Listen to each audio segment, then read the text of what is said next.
معانا على التليفون الأنبا مكاريوس. برحب بوجودك معانا أسقف المنيا. طبعا برحب بوجودك معانا يا فندم. أهلا بيك.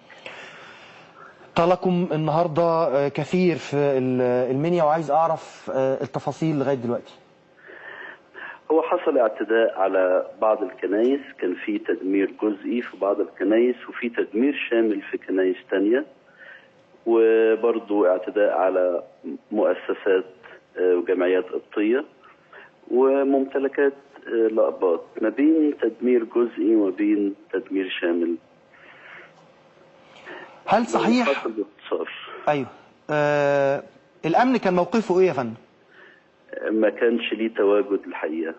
ما كانش ليه تواجد؟ لا. في أي مكان من الأماكن اللي شهد فيها حصل فيها اعتداءات؟ في أي مكان من الأماكن دي. اتأخر، طلبتم الاتصال بيه، إيه اللي حصل؟ اعتذروا. اعتذروا عن الوجود ولا اعتذروا عن التقصير؟ لا، اعتذروا عن انهم يجوا يتواجدوا. اعتذروا عن التواجد؟ ما جوش، يعني طلبناهم وما جوش في كل المواقع اللي حصل فيها تدمير وحصل فيها حرق واعتداءات. في اي معلومات محددة عن ازاي بدأت الاعتداءات دي؟ تزامنت مع بداية فض الاعتصامات. يعني بدأت متزامنة من الصبح.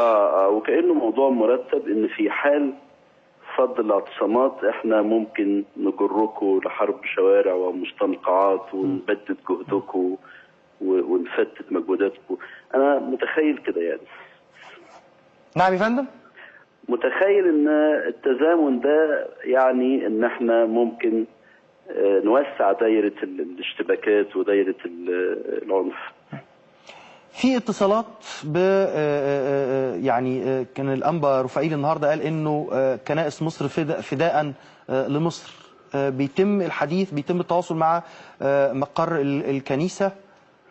في تواصل مع قداسة البابا، في تواصل مع الدكتور حازم الببلاوي، في تواصل مع وزير الداخلية، مع قيادات من القوات المسلحة. في تواصل. أبلغتم رئيس الوزراء وأبلغتم وزير الداخلية بالتقصير اللي حصل معكم؟ بالضبط. وكان إيه الرد يا فندم؟ احنا هنتلافى التقصير ده مستقبلا، وهيبقى فيه تواجد أمني أكتر ووعود من هذا القبيل يعني. لكن هل بدأت الوعود دي في الظهور على الأرض ولا لا؟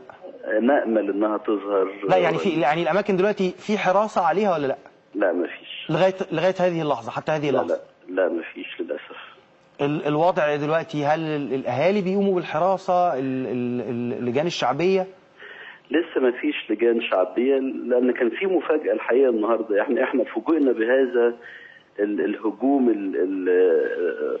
المتسع أفقيا، يعني في أكثر من مكان في وقت واحد، ونفس المنهج هو نفس الأسلحة المستخدمة، نفس السيناريو هو في الأماكن اللي حصل فيها اعتداءات، سواء في المنيا أو بره المنيا.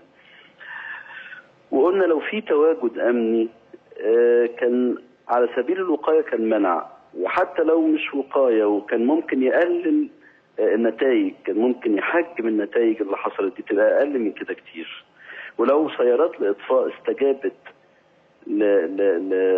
لطلبنا وندائنا كان ممكن برضو السيطرة على الحرائق دي، لكن النار اتثابت لحد ما دمرت الأماكن اللي اشتعلت فيها. قداسة البابا كانت متابعته ازاي للي بيحصل فيه؟